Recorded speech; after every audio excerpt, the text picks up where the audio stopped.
Bonjour Fabien. Bonjour Pablo.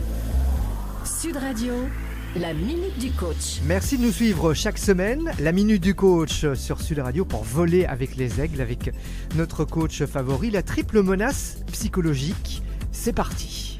Oui, c'est parti Pablo. Quand on vend au cerveau. Et c'est pour ça qu'aujourd'hui, les neurosciences sont tellement en vogue, le neuromarketing, parce qu'on s'est rendu compte que l'acheteur n'est pas un homo economicus dont les choix sont rationnels, ce qu'on a pensé pendant des décades, mais que ces achats sont émotionnels.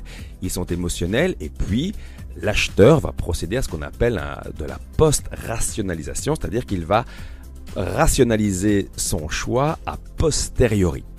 Et comme dit mon ami Romain Bouvet, qui est docteur en psychologie sociale et cognitive, qui était chercheur au CNRS, pour bien illustrer qu'il y a un distinguo entre la personne pensante et son cerveau. Si vous n'aimez pas les rires préenregistrés dans les séries télévisées, votre cerveau, lui, les adore. J'avais déjà posé la question à ce même micro. Parler au cerveau de son interlocuteur implique donc de connaître ce à quoi le dit cerveau est attentif, alors même que la personne qui possède ce cerveau ne s'en rend pas compte. Elle ignore notamment que le cerveau perçoit une triple menace. Si donc vous êtes vendeur, et si vous ne l'êtes pas, restez quand même attentif parce que nous vendons tous tout le temps et tous nous souhaitons réussir une bonne première impression auprès d'un interlocuteur, sachez à quoi votre cerveau est attentif d'abord.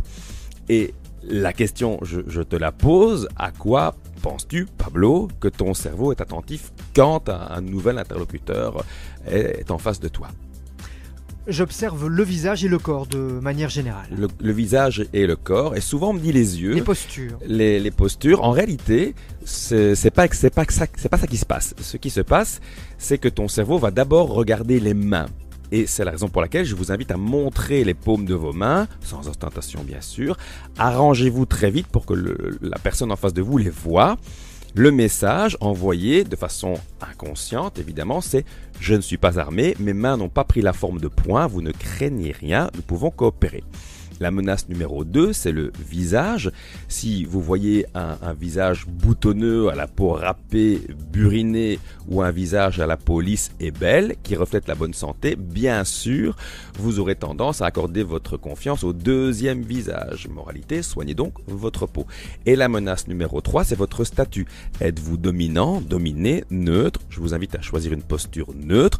Ne soyez ni paillasson, ni hérisson, ni lavette, ni lion, ni agressif, ni passif.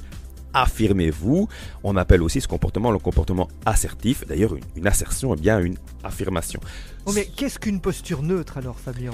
Une posture neutre, c'est quand tu te tiens droit, que tu regardes sans fixer, que tu marches à une allure régulière, ni trop vite, ni trop lentement, que tu n'as pas des gestes d'autocontact quand tu te touches le nez, les oreilles, quand les mains se tortillent, qui démontrent quand même des signes d'anxiété.